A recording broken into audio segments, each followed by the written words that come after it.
a great honour to welcome Irish Ambassador to the United States, Dan Mulhall, today. This is Ambassador Mulhall's second visit to Berkeley. He came to campus with his wife Greta in July 2018, and we're delighted to welcome him back in digital form. Ambassador Mulhall has been Ireland's 18th ambassador to the United States since August 2017. Previously, he served for 4 years as Irish Ambassador to London. He's also been ambassador to Germany and to Malaysia.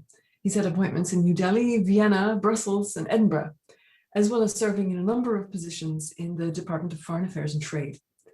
The ambassador maintains a strong interest in Irish history and literature. He's the author of 2 books, A New Day Dawning, A Portrait of Ireland in 1900, and as co-editor, The Shaping of Modern Ireland, A Centenary Assessment.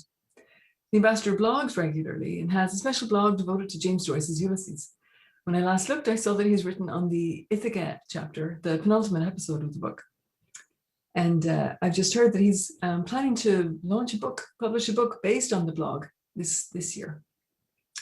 Today he's going to talk with us about another great Irish writer close to his heart, W.B. Yeats. His talk is entitled Yeats and His Time. So Ambassador Mulhall will be taking questions after the talk, so please post your questions in the chat. Welcome, Ambassador Mulhall. Well, thank you very much, Catherine, and thank you all for tuning into this event this evening. I'm delighted to be here at Berkeley to speak about W.B. Yeats. I happen to be the honorary president of the Yeats Society in Sligo, so it is a particular pleasure for me to speak about Yeats this afternoon at Berkeley.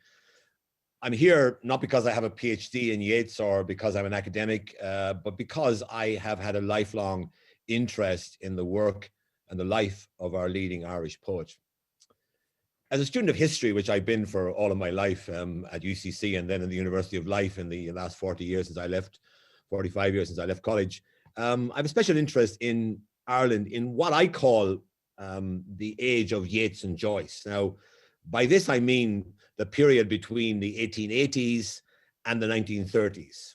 And that was a time of political transformation in Ireland, during which our country went from being an integral part of the United Kingdom and the British Empire to being an independent country, albeit at the cost of the partition of our island, which of course generated many problems which are still with us to this very day. It is, I think, possible to write an account of Irish history with the life and works of Yeats and Joyce as the chief reference points. It would, of course, be an incomplete history, as histories invariably are. And it would be a tendentious one because they were men who had strong opinions on a range of issues. But it would cover most of the relevant ground that one would need to cover in dealing with Ireland between the 1880s and the 1930s. And I think it would also offer some worthwhile insights. Yeats would be especially pleased, I think, to be spoken about today at a university named after one of Yeats's latter-day heroes of the Anglo-Irish tradition. He came to revere Berkeley alongside Swift, Burke, Goldsmith, and Grattan. And indeed, Berkeley features prominently in Yeats's poetry. He saw Berkeley as one of the presiding spirits at his tower at Ballylee, where he lived for a period in the 1920s and where many of his great poems were written, including the poem The Tower. And he said in one of his poems, he wrote in one of his poems, "And God appointed Berkeley, that proved all things a dream, that this pragmatical, preposterous pig of a world, its Pharaoh that so solid seem, must vanish on the instant if the mind but change its theme." This was Yeats's take on Berkeley's philosophy. Bishop Berkeley, although he never came anywhere near America, wrote a poem at one time in his life called Verses on the Prospect of Planting Arts and Learning in America, which I think University of California, Berkeley would certainly claim to have done over the last period of time.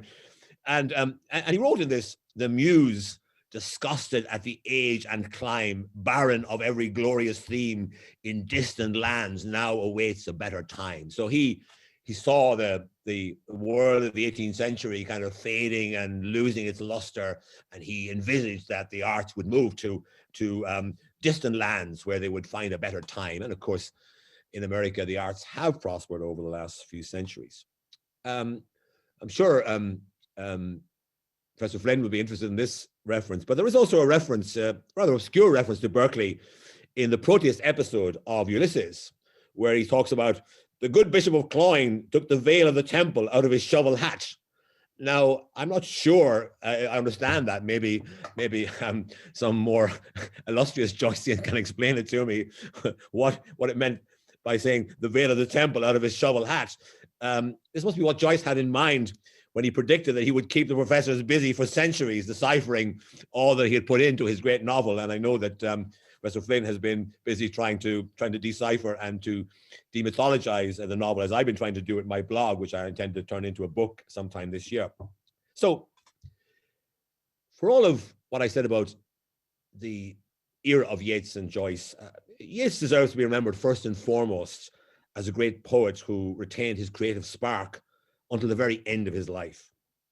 While always greatly enjoying his poetry, I have a particular interest in Yeats's lifelong dialogue with Ireland and with his Irish identity. That's not surprising, given that I've spent my life representing Ireland around the world. So clearly, Yeats has been a figure that has featured in my life and in my professional life, because I've often spoken about Yeats in different places around the world, from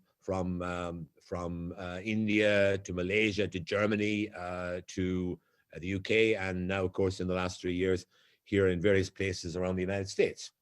So although Joyce's engagement with the Ireland of his time is, I think, not adequately appreciated, it's one of the things I'll be trying to do in my book on Joyce, is to highlight the extent to which Joyce was actually engaged very heavily in the Ireland that he left in 1904 and that developed in the years between then and the time he finished writing Ulysses in 1921. But I think whatever about Joyce's, it's possible to underestimate Joyce's interest in Ireland. It would be impossible to underestimate Yeats's significance as a sometimes smiling public man, as he wrote about himself in that great poem Among School Children, set in a school in my home place, Waterford, in the southeast of Ireland. No other Irish writer, major Irish writer, had such a prolonged, intensive engagement with Irish affairs. While others may have tried to keep their distance, Yeats never did. He appeared to draw strength, indeed, from being a public man in an Irish context. I want to argue that Yeats is Ireland's Shakespeare, a writer who delved into the Ireland of his time, which happened to be a vital era of nation building, during which Ireland's modern identity was being forged. I see Yeats as a perceptive observer of that seminal period in Irish and European history. Like Shakespeare, he has bequeathed us a rich trove of memorable lines and, I would say, powerful insights. Moreover, what I call Yeats's history poems brings Ireland's past to life, doing for Ireland what Shakespeare does for England in his famous history plays. So what about Yeats's Ireland then? He lived through a time of profound transformation in Ireland. He was born 2 years before the Fenian Rising of 1867. He witnessed the upheavals of the Land War, which he writes about in his autobiographies, and the rise and fall of that great Irish parliamentarian with an American mother, Charles Stewart Parnell. All of this happened before his 25th birthday. By the time of Yeats's death in 1939, Ireland had gone through a struggle for independence, a civil war, events that featured in and helped shape his poetry. Yeats was present for the emergence of the Irish Free State, which he served as a senator in our Senate, and he was a somewhat caustic witness to the consolidation of Irish independence in trying circumstances during the 1920s and 1930s. Between the 1880s and the 1930s, there was scarcely a significant Irish public event or movement in which Yeats did not have an involvement or about which he did not have an opinion. As a chief advocate for the Irish literary revival, Yeats contributed to the cultural churn that helped change Ireland in the decades before independence. Now, Yeats's literary movement was, of course, less influential than the Gaelic League, which was set up to revive the Gaelic language and which brought people like Patrick Pearse and Thomas Mcdonough into public life, and they eventually became signatories of the Proclamation of 1916, or the Gaelic Athletic Association, which was also a movement to restore Irish native games, and which galvanized a generation of Irish people and gave them a sense of an Irish identity that couldn't easily be accommodated within the United Kingdom or the British Empire. It is as a poetic chronicler of those decisive years in Ireland that Yeats excelled. His interpretation of the Ireland of his time should not be taken at face value, of course, because he had a partial and at times partisan view of what was happening around him.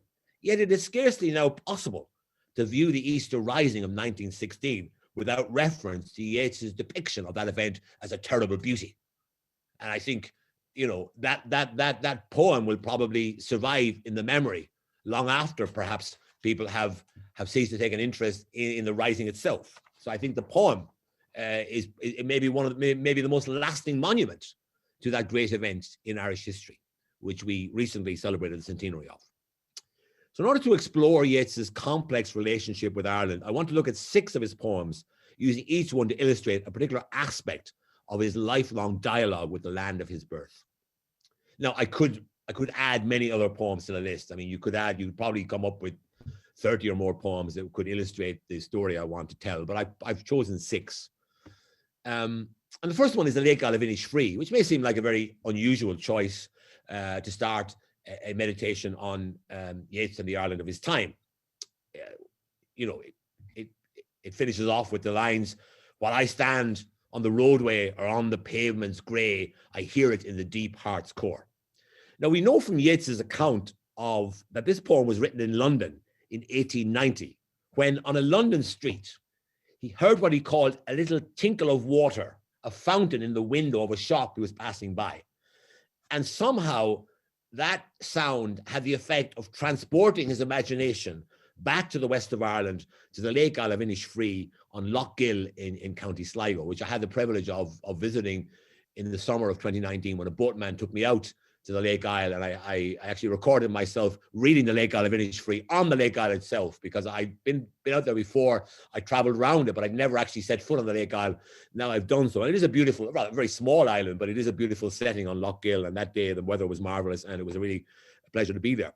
So now the Lake Galavinish Free is the kind of poem that Yeats is most admired for. If you see any list of the best loved poems in the English language in Britain, Ireland, or maybe in the United States, Yeats's poem is likely to feature on that list. It certainly featured in a survey that BBC did a few years ago, where it was, I think, number 2 or 3 of, you know, Britain's favorite poems. It's a poem that trips off the tongue and it embeds itself in the memory. It's very easy I can recite it by heart, and many people can do the same, I'm sure. So it reminds us that whenever Yeats's work has a geographical setting, that setting is almost always Ireland. His poems evoke places in Ireland, and they draw on Irish mythology. They contain references to Irish personalities and events that occurred in Ireland. Easter 1916, September 1913, 1919, Meditations in Time of Civil War. I could go on. And in fact, considering that Yeats lived for a good portion of his life in London and in Oxford, and indeed in the south of France, it's extraordinary how little of England or English themes appear in his poems. There are a few poems which are set in England and have themes that could be regarded as English, but for the vast bulk of his poems, if they have a setting, that setting is in Ireland. Yeats considered himself to be an Irish poet, and he took that job description very seriously. At a certain stage in his life, he refused a title. He refused a title from the British government because he didn't want to damage his standing as an Irish poet. During the 1880s and 90s, he made ambitious claims for Ireland, which he believed could be a source of artistic inspiration. His homeland was, he said, and I quote, one of the 7 great fountains in the garden of the world's imagination. So there was no lack of ambition there. He really saw the Ireland around him, the mythology and the folklore, as something quite special, something that had a global significance. And he wanted to plow that furrow and to create literature that would draw inspiration from one of the 7 great fountains in the garden of the world's imagination. He came under the influence of a former Fenian prisoner, John O'Leary, the well-known Irish nationalist who returned to Dublin in the 1880s after a long spell of imprisonment and exile in England and France.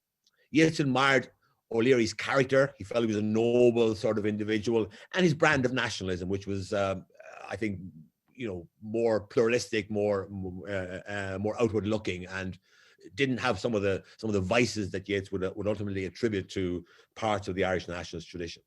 So for the remainder of his life, Yeats, I think, never ceased to be the unconventional Irish nationalist he became during the 1890s. He insisted that from the time he met O'Leary, I quote, "My subject matter became Irish," end of quote. On the strength of conversations with O'Leary and from the Irish books that O'Leary lent him, Yeats began to, quote, "to plot and scheme how one might seal with the right image the soft wax of Ireland before it began to harden." So he saw Ireland at that time as a soft wax, and he wanted to put his own seal on that soft wax.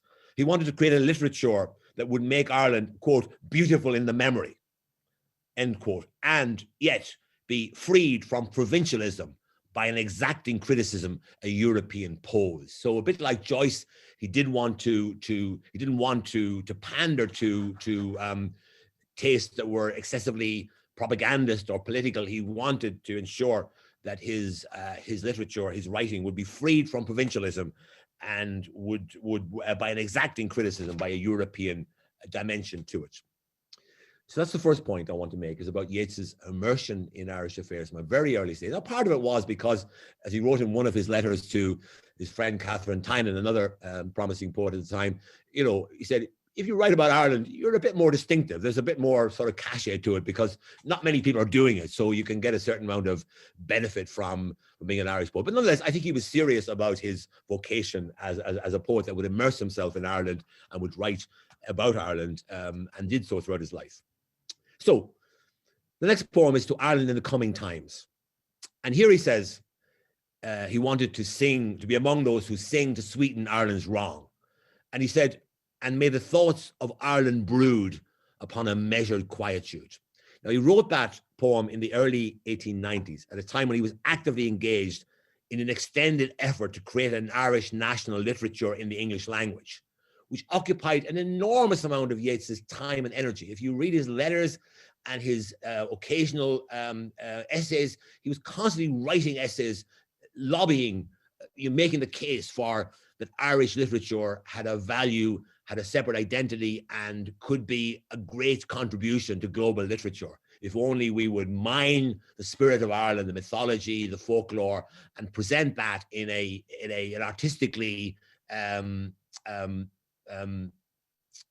effective way to the public. So in other words, he didn't want to write the kind of verse that was written by nationalist poets in the mid-19th century, by the Young Ireland poets who wrote largely poems that were designed to be politically effective. Yeats had no interest in that. He wanted to make sure that the thoughts of Ireland brewed upon a measured quietude, that he wanted to ensure that his enthusiasm for Ireland would be combined with a high artistic standards.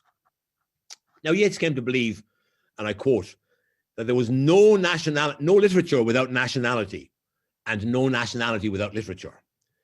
Now, this was a provocative statement from two angles. First, many late 19th century writers would have viewed a nationalist outlook as a creative cul-de-sac, as a dead end. James Joyce, for example, saw nationality as one of the nets that he was determined to fly away from when he left Ireland for continental Europe in 1904. On the other hand, the other side, more orthodox nationalists would have seen literature primarily as a resource for the advancement of the national cause.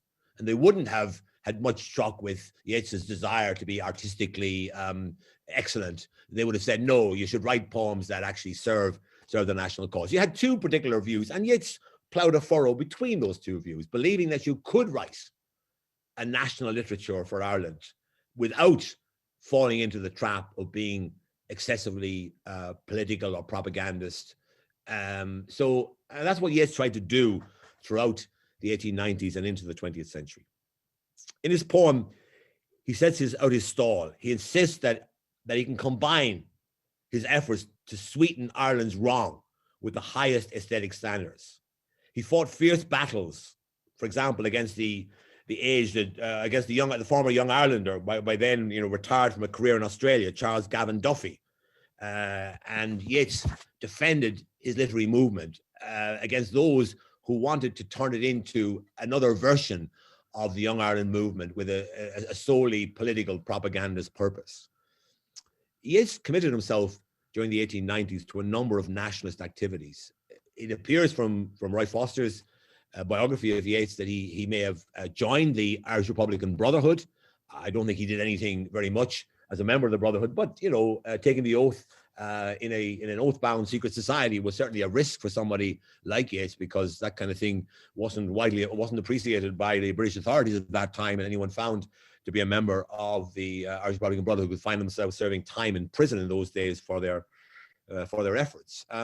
But he certainly was active in a lot of advanced nationalist causes in the 1890s. For example, he was involved in the centenary commemoration of the rebellion of 1798, which was one of these things that sort of spurred a revival of Irish national sentiment in the late 19th century. He was also a supporter of the pro-Boer movement. In other words, he was among those nationalists who were favorably disposed towards the Boer, a cause during the Boer War of 1899 to 1902. And he opposed Queen Victoria's visit to Ireland in 1900. And given that he was a man living most of his life in London and mixing with the great and the good of London society, taking a position like that, an anti-royal position like that, was certainly a risk for Yeats, but it was a risk that he was willing to take.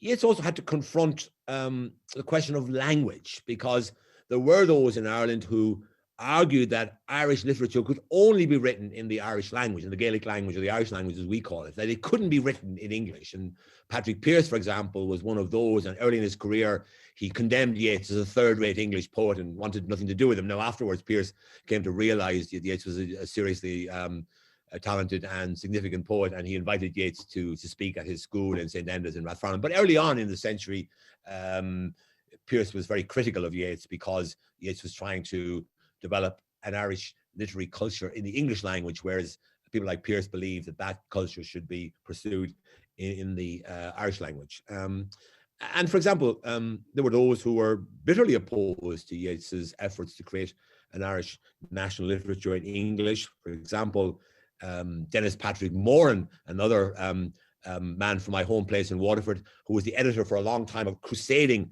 nationalist newspaper called The Leader, which he edited for about 30 or more years. And that was a campaigning newspaper which basically argued that Ireland had to be a Catholic and Gaelic country, and there was no, everyone else would have to conform to the Catholic and Gaelic culture of Ireland, or else they were outsiders and not to be taken seriously. And he, and Moran, for example, took devious pleasure in branding Yeats's work as a manifestation of what he called, and I quote, the English mind in Ireland, not a compliment coming from the pen of Mr. D.P. Moran. So here you have Yeats committed to Ireland, devoted to creating a national literature for Ireland, but coming up against opposition from those who had a different view of what Irish culture should mean, in particular those who believed that Ireland should be more Catholic and more Gaelic in its composition. We move on now to the poem September 1913. Was it for this the wild geese spread the grey wing on every tide? For this that all that blood was shed? For this Edward Fitzgerald died, and Robert Emmet and Wolfe Tone, all that delirium of the brave? Now, this poem was a poem of disenchantment, which Yeats wrote in September 1913. It first appeared in the Irish Times in September of that year. It was an expression of his deep disenchantment with how things had developed in Ireland in the years leading up to 1913. His outlook had his attitude to Ireland had undergone a sharp change in the decade that preceded the writing of that poem. The poem itself was viewed by Yeats as a riposte to what he regarded as Dublin fanaticism, the fanaticism that had been directed against the workers who had taken part in the labor lockout of 1913. Now, Yeats wasn't particularly, sympathetic towards labor causes, or he wasn't socialist leaning in the way that perhaps Joyce was, but he certainly he knew who his enemies were, and the people who were criticizing were acting against the lockout, were people Yates didn't fancy, so he cut loose in criticizing them. So his engagement with nationalist Ireland reached its peak of satisfaction really in the early years of the 20th century, when he produced his most intensely patriotic work, a play called Kathleen Houlihan, which he wrote together with Lady Augusta Gregory, his co-worker and the co-founder of the Abbey Theatre in Dublin. Maud Gonne, Yeats's great love interest, played the title role when the play was first performed. In the guise of an old woman personifying Ireland, she proclaimed that, I quote, "They that have red cheeks will have pale cheeks for my sake, and for all that they will think they are well paid." And one person who saw that play when it was first produced in Ireland in the early part of the 20th century said, you shouldn't go to that play unless you were prepared to take a gun up and fight for Irish freedom. So it was a play that certainly resonated with a generation of people who were getting restless about the conservative nature of the Irish parliamentary party of that time, for example, and were looking for more radical options. And that play certainly played into that particular point of view.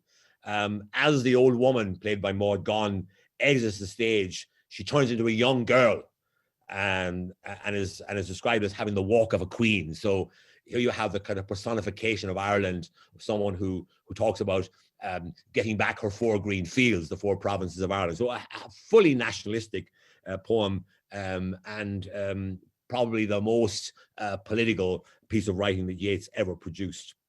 He founded the Abbey Theatre in 1904, but before long, things began to sour for Yeats with regard to his engagement with Ireland. In the years that followed, it began to dawn on Yeats that not everyone shared his own idiosyncratic romantic vision of what Ireland could become. His hopes for the building of a gallery to house a collection of modern paintings donated by Hugh Lane, who died on the Lusitania. He was Lady Gregory's nephew, and Yeats was frustrated because local politicians and businessmen were reluctant to spend the kind of money that would have been required to fund the kind of gallery that Yeats had in mind to house these great paintings. His most profound disenchantment, however, stemmed from the controversy surrounding the production of the play by the Western World by his protege, John Millington Synge. Yeats regarded Synge as a man of genius, and he railed against those in Ireland who disrupted the Playboy when it opened in the Abbey Theatre in 1907. Indeed, when the Playboy toured America a few years later, it was also very controversial here, and many Irish Americans came out to express their disgust at the depiction of rural Ireland, of the Irish rural population that was put across by Synge in that great play, The Playboy of the Western World. So Yeats had to face the unpleasant reality that what he called the intellectual movement that he had striven to build might end in failure, prey to machinations of less imaginative minds than his own. This caused him to fume in a rather unpleasant tone against those who were in this poem, September 1913, those who were, quote, born to pray and save, against what he called biddy and podding. This is a kind of almost like a racist reference to the mere Irish, and sort of expressed in a kind of a haughty way. And to my mind, Yeats began to think of his own heritage with great pride, that he was from a heritage of merchant and scholar who have left me blood that has not passed through any huckster's loin. In other words, he was not descended from any of these kind of low-grade people who were now beginning to dominate the public life of Ireland in the first decade of the 20th century. These disappointments encouraged Yeats to proclaim the death of romantic Ireland. And he unceremoniously buried romantic Ireland with his mentor, John O'Leary, in that great couplet, "Romantic Ireland's dead and gone, it's with O'Leary in the grave." So romantic Ireland was dead and gone in 1913, according to Yeats. But hey presto, it was back within 3 years, because you had the Easter Rising, and suddenly Yeats's enthusiasm for Ireland was back in high gear again. I just read you some lines from that great poem. "Too long a sacrifice can make a stone of the heart. Oh, when may it suffice? That is heaven's part, our part to murmur name upon name as a mother names her child when sleep has come at last on limbs that had run wild. We know their dream, enough to know they dreamed and are dead. And what if excess of love bewilder them till they died? Extraordinary poem. So during the period of intense disenchantment, which produced September 1913 and other poems of that nature, rather bitter and rather unpleasant poems, you read them now and you go, yuck. They're not worthy of a poet of Yeats's stature. And he talked about Ireland as a blind, bitter land, and he might easily have become a blind, bitter poet. The Easter Rising revived his imagination and rekindled his interest in Ireland's heroic possibilities. The Rising was an unexpected event. It caught most people by surprise, including W.B. Yeats. But he found that the Rising deeply affected him. On the 11th of May, while the executions of the 15 leaders of the Rising were still going on, he wrote to Lady Gregory of his great sorrow and anxiety. He was worried that the Rising and the aftermath of it might wreck all that he had done to try and create a literature for Ireland that would be up to the task of reflecting the possibilities that he believed Ireland had embedded in its culture. Now, he'd already begun work on Easter 1916 in the immediate aftermath of the Rising. So he didn't wait for years to try and figure out what the Rising meant. He was concerned that all the work of years had been overturned, all the bringing together of classes, all that freeing of literature and criticism from politics. This would all come to an end, that literature would be drawn into the vortex of revolutionary politics. And Yeats, of course, was a conservative, so he did worry about a Marxian revolution taking over Ireland and leading to mass slaughter. In my opinion, and of course it's going to be challenged, Easter 1916 is one of the greatest public poems in the English language of the 20th century. And it is, I believe, the first great poem of Yeats's full maturity. And what's more, it's a kind of a model for his great later poems like 1919, Meditations in Time of Civil War, Under Ben Bulben, Among Schoolchildren, and so forth. Because it begins in a conversational tone. I met them at close of day coming from grey 18th century houses, a very kind of matter-of-fact description of the people that were involved in the Rising. And then it winds itself up. It describes the Rising's leaders. And then it embarks upon this wonderful meditation about hearts with one purpose alone, through summer and winter seem enchanted to a stone to trouble the living stream. And then at the end, he comes in with a resounding chorus. Mcdonough and McBride and Connolly and Pierce, now and in time to be, wherever green is born, are changed utterly. A terrible beauty is born. Now, when Yeats wrote that poem, there was no guarantee that everything had changed utterly. In fact, many people, including Dennis Patrick Moran, the editor of The Leader, whom I mentioned earlier in the talk, he took the view that, yeah, these revolutionaries did a great job and they really woke Ireland up and they shook us up from our slumber, which is great. But now we need the old hands to come back in and deliver independence for Ireland. We can't have these young bucks doing this kind of thing. So it wasn't clear in 1916 that all had changed utterly. And yet somehow spotted the fact that there had been a fundamental change, and he turned out to be absolutely right. And he said in one of his letters, he said that one knows nothing of the future except that it must be very unlike the past. And so it came to pass, because within a couple of years of the Easter Rising, the Irish party that had controlled Irish politics for 30 years and more was wiped out in the election of December 1918, and that paved the way for Irish independence 3 years later. And Yeats's Easter 1916 reads like an agenda for the future analysis of that fateful time in Irish history, insisting as he does that everything had changed and giving us that powerful image, a terrible beauty, which implies a certain ambiguity. He didn't say a wonderful beauty or a terrible tragedy. It was a terrible beauty.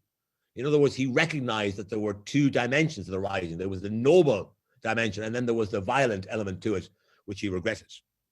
And then he put together three lines, which in a way have set the agenda for Irish history for the last 100+ years. When he wrote, "Was it needless death after all?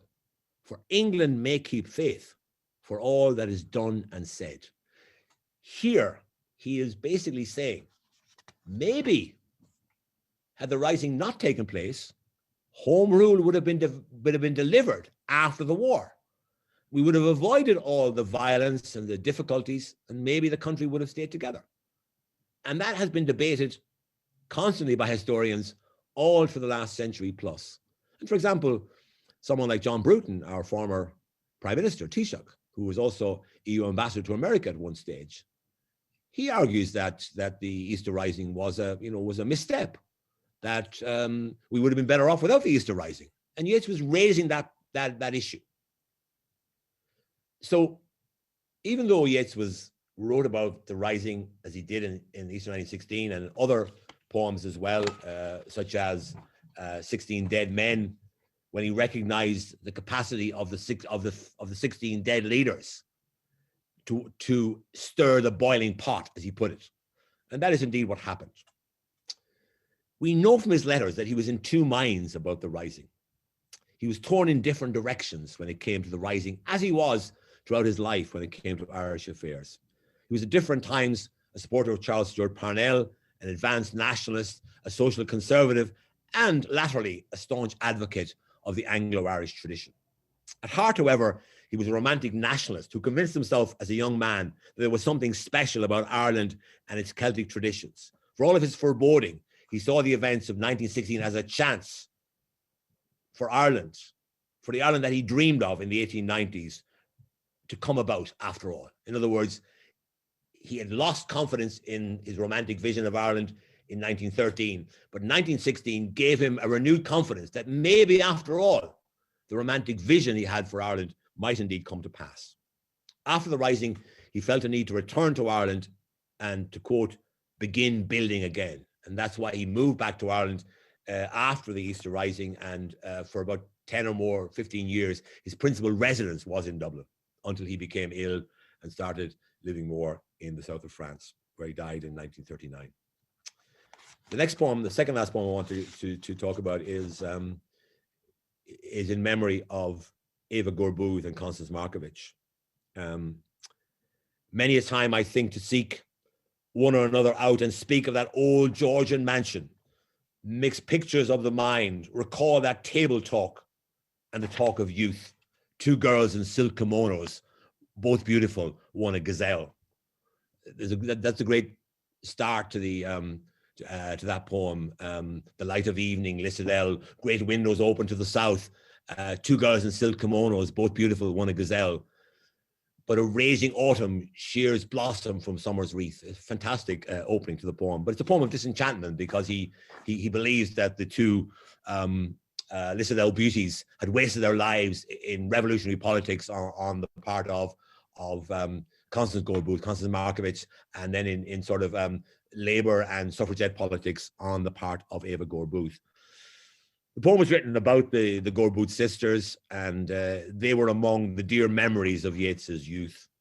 By 1927, when the poem was written, Eva and Constance were both recently deceased, and the poem is it's an elegy for the lost glories of Yeats's youth, and for the eclipse of the Anglo-Ireland that they represented.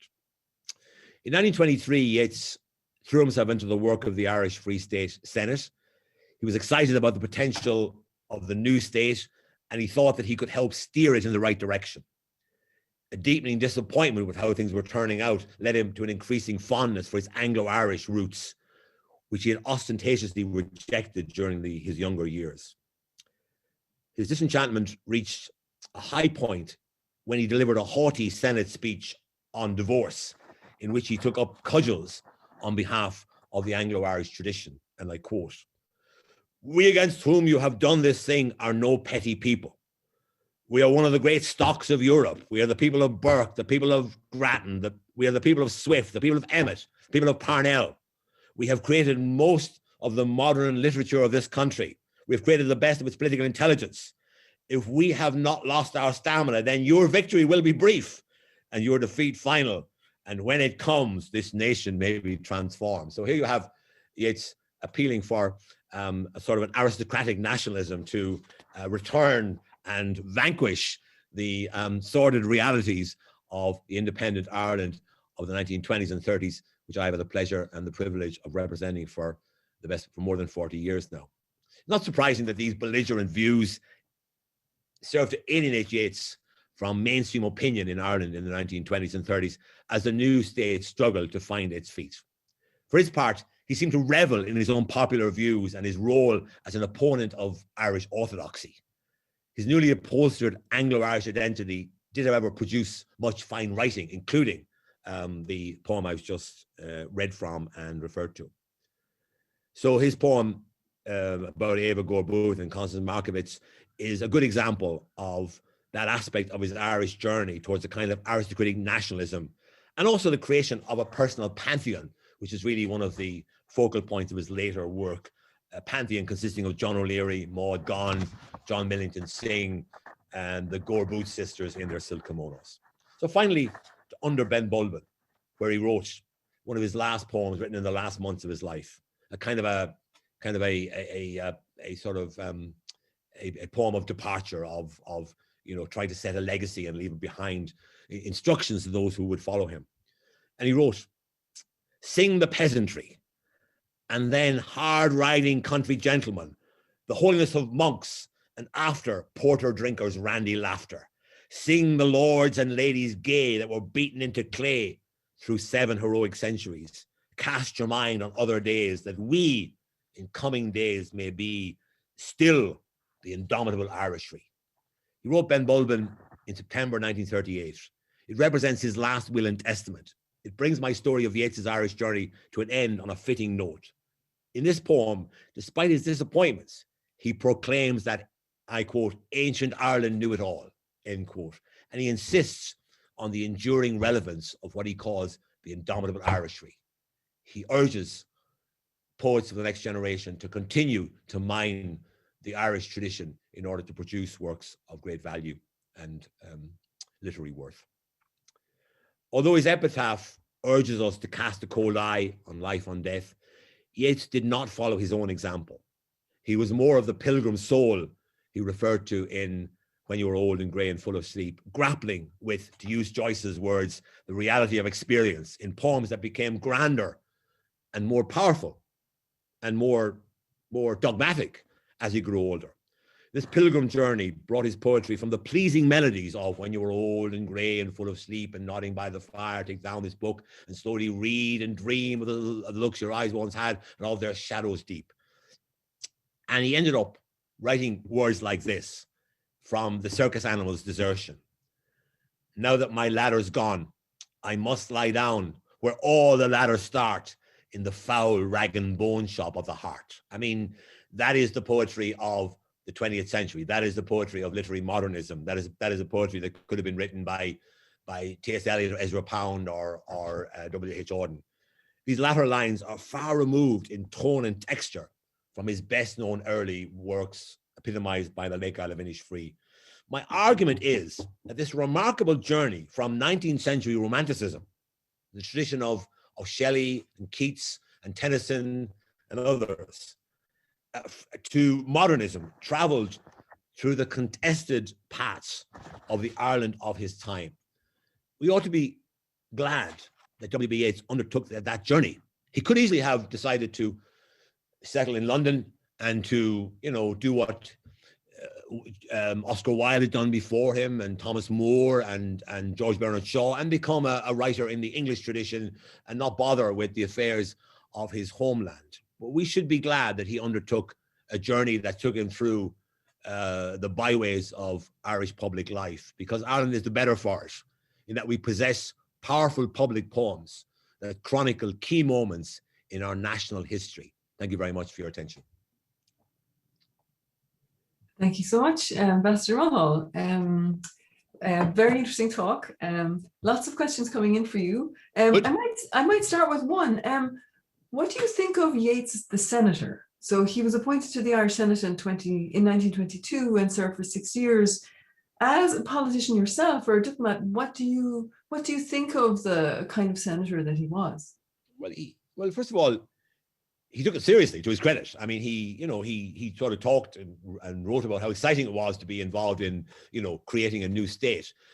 I think he's had this kind of sort of slightly, strange illusion that, great men like himself and the others that he saw around him in the Senate could actually, control the state and overrule these kind of hotheads, people with a less imaginative vision of Ireland. And of course, that was never going to happen, because the Ireland that emerged was a conservative Ireland. I mean, Yeats was conservative, but in a different way from maybe those who were running the Irish Free State. But you have to understand that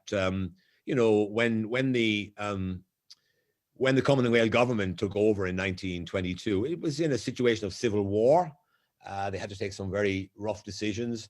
The world was in a state of chassis, as Sean O'Casey would say in one of his plays. Things were going kind of, there was a lot of revolution, a lot of upheaval, a lot of economic difficulty, and then before too long you had the Great Depression hit Ireland. So it wasn't a great time for a new country to be coming into its own, and those who took over the reins of power. I mean, remember also, like, a lot of the people that might have been expected to be a part of an Irish government, of an independent Ireland, like, people like Michael Collins was dead after all, within months of the state being established.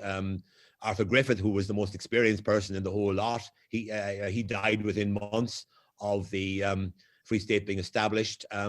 And then, of course, all the people that were lost in the War of Independence, many of whom could have maybe played an important role. And if you look back to the 1916 leaders, they were people of particular talent as well. And I mean, Pearse would have made a pretty good education minister. I have no doubt. Thomas Mcdonough would have probably made a good culture minister. Tom Kettle, who died on the Western Front, might have made a good minister for finance. So there were a lot of people who didn't make it through to the founding of the Free State, and so you have to understand the plight that faced those who were trying to stabilize Ireland at that time. And of course, also remember that I mean, the public voted for parties that were conservative in their outlook, and that became the kind of ethos of Ireland, and continued to be the kind of a characteristic of Irish public life for many decades afterwards. So that's a great puzzle as to why a country that was so kind of hot with revolutionary fervor in the period between 1914 and 1922 or 3, became this very conservative country thereafter. And for example, the role of women, women were very prominent in the revolutionary struggle. And then, in the Constitution of 1937, they got sort of relegated to a place in the home. So all these things are complicated. I can't promise to understand. I can't claim to understand them, but I do think they're fascinating. And Yeats, in some ways,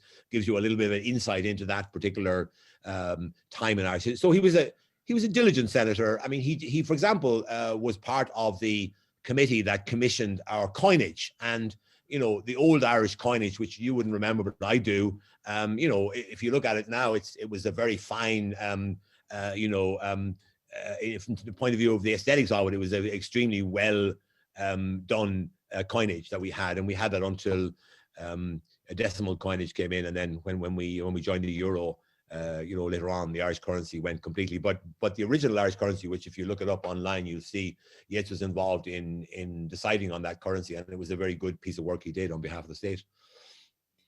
Okay, so there's a very interesting question here from Mary Fox asking you to compare Seamus Heaney and W.B. Yeats as maybe offering different kinds of Irishness, both very authentic. Yeah. Would you like to compare them? No, I'm happy to do that. I recently gave a talk about Heaney at the Heaney home place in order to mark the 25th anniversary of his Nobel Prize, and I mean, for me at least, the job of writers is to continually audit and re-audit the world around them. In other words, the auditing is never finished. In other words, a writer produces a compass, produces a a corpus of work, and we read it and we enjoy it. But that isn't the final word. That we do need new generations of writers to deal with new realities that Yeats could not have had any kind of knowledge of. So in Heaney's case, I take the view that what Yeats did was he established the credibility of Irish literature in the English language, right? He established that, and Nobel Prize, if you like, put a crown on that particular achievement. He established the fact that you could be an Irish writer and you could still be a serious writer, and you could have a global reach for your work, right? What Heaney did was he dealt with the kind of workaday realities of life in the County Derry place he grew up in and spent his formative years in. And then, of course, he also engaged with the Northern Ireland conflict in ways that were a bit like Yeats. He never kind of went in directly. There was always a kind of an angle that he took. It was always a kind of a, he came in and, he had ambivalences and so on, like Yeats had with regard to the 1916 Rising. But I also think that Heaney extended the vocabulary of Irish poetry, because there are words and phrases in Heaney that you simply wouldn't get in Yeats. And that's what I mean by needing to re-audit language and experience in order to produce contemporary versions that appeal to people and that can relate to people's contemporary experience. And I think that Heaney's great achievement was to use language and to deal with issues and things that would never have occurred to Yeats as being suitable subjects for poetry. And Patrick Kavanagh did the same thing in many ways in his work. Yeah. So I have another question from our audience. Jane Evans Ryan asks about Yeats's relationship with the World War I poets. What was Yeats influenced by people like Sassoon, Owens, and Ledwidge? What is your feeling about his relationship with them? Yeah. I mean, you think about it. When the war was going on, which was at that stage the greatest war, the biggest and most violent and most and bloodiest war in human history. Yeats was down on the south coast of England with Ezra Pound, staying in the Stone Cottage down there, and basically working on becoming a modern poet, because I think Pound's influence on Yeats was to kind of help him to change maybe some of the ways in which he wrote as a 19th century romantic poet and helped that transition into the modern poet that he became in the last 25 years of his life. And he practically ignored the First World War. I mean, didn't really. I mean, okay, you do have an Irish airman foresees his death, but that's a kind of an anti-war poem in a way. I mean, those that I fight I do not hate. Those that I, my countrymen Kiltartan's poor, and so on. So it was a kind of a, it was a war poem in some ways, perhaps, but not really a war poem in the conventional way that we think of as actually, dealing with the conflict in the way that, say, the First World War poets did. So I think Yeats managed to. I just think he for some reason didn't think he had anything to say about the First World War, whereas he always thought he had something to say about Ireland. I mean, there was never an Irish issue that he didn't have a view on. And I mean, as it's often been said about him, he was constantly writing letters to the papers. I mean, we have this image of Yeats as this kind of aesthetic character, with the kind of the arch poet, as Roy Foster calls him in the second volume of his great biography of Yeats. But nonetheless, he was really a smiling public man, because he did want to be involved in sort of monitoring what was going on around him and trying to shape it in ways that he thought would be productive from the point of his own vision of Ireland. So he essentially did his best to ignore the First World War. He did manage to get a bursary from the British government for James Joyce, which was I think very useful to Joyce, because it kept him going during the hard times that he was spending in Zurich as he was trying to write Ulysses and had very little money coming in, and this money that he got from the British government through Yeats's intervention was, I think, very valuable to him. So that was one thing he did, which I think we should be grateful for, because it will enable Joyce to complete the great work that he set out on in 1914 to write Ulysses. So I have another question about Yeats's relationship with other artists of the time. Becky Tracy asks about Thomas Mcdonough and says he was writing plays and poetry as Yeats came into his own power. Did Yeats register an opinion on Mcdonough's work? Well, of course, in Easter 1916, he praises Mcdonough. He was coming into his own and all of that. But in his letters and some of his private comments, he wasn't quite so admiring of Mcdonough. I mean, clearly he had enough regard for Mcdonough to put him into his great poem, Easter 1916, alongside. But then again, he put in McBride as well, whom he referred to as a drunken, vainglorious lout. But he too was changed utterly by by his involvement in the Rising and the execution that occurred afterwards. So, I mean, I don't think he had a particularly close affection for either Pearse or Mcdonough, but he saw them as part of the kind of tribe of Irish writers. And I mean, I still think that if you look at Mcdonough, Pearse, and Francis Ledwidge, I often wonder, had they survived the Easter Rising and the First World War, would their experiences have made them? Because I mean, in some of Pearse's work is certainly, a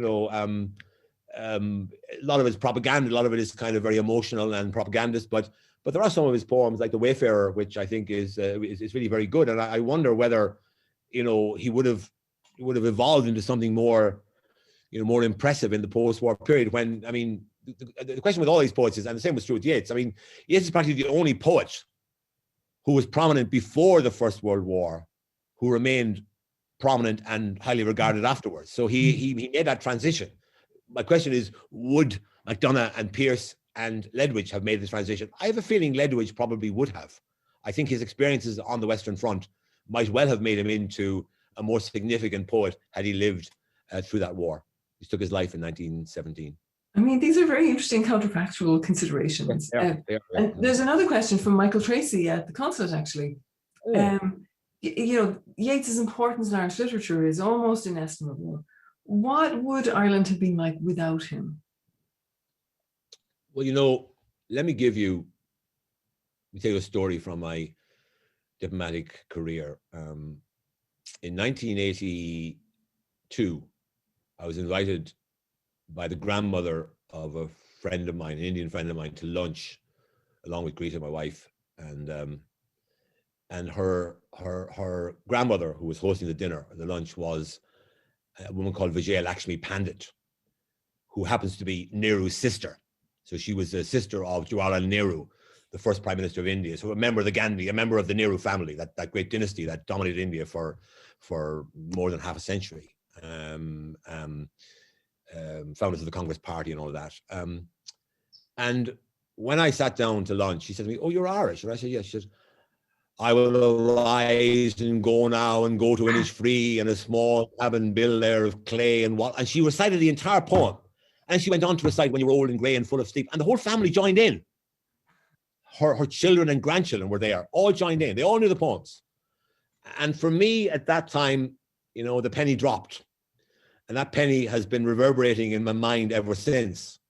Because I thought that day, well, if this woman and this family, the number one family in 20th century India, have such reverence for our poetry, we'd be very foolish not to neglect our poetic tradition. And I've tried to carry that lesson with me throughout the years of my career ever since that time in India. And she told me that she learned those poems when she was interned by the British in the 1930s as part of the independence struggle of India.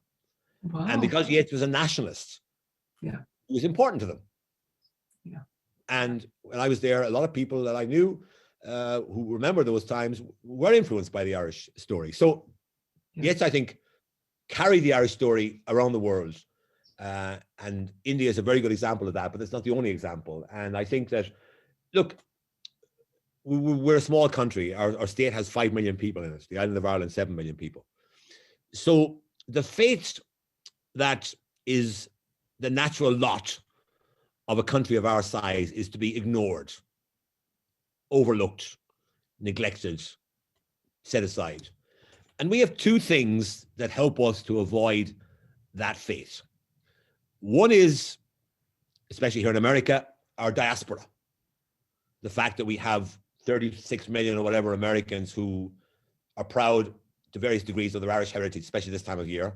And we have congressmen and senators who are willing to stand by Ireland and stood by Ireland, for example, in the last year when we were dealing with the Brexit situation and the risk of a border being imposed on the island of Ireland. I was talking to them today, in fact, to half a dozen of them today about this very issue. So the diaspora is one thing that has really made a difference and has given Ireland a bigger footprint than we would otherwise have.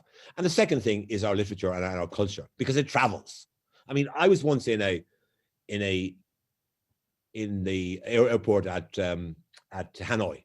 I was in the bookshop there looking for a book to read on my flight back to Malaysia. And I counted 8 Irish authors. Now, not Yeats and Joyce, but Patricia Scanlon. But, none of those. In other words, because of the fact that our literary tradition is in the English language, it has allowed that tradition to spread around the world to the benefit of Ireland, and that we're no longer that our literature is one of the reasons why it's hard to overlook us, much as people might try to do so. Yeah. And it's part of our soft power, of course. Yeah. I think that is a resounding note to conclude on, this idea of poetic diplomacy and how powerful it is, especially as articulated by yourself. So I'd like to thank you again, Ambassador Mulhall, for visiting us, for giving this talk, for spending your time with us. And I'd also like to thank everyone in the audience who showed up on Zoom today to listen and take part. Thank you again.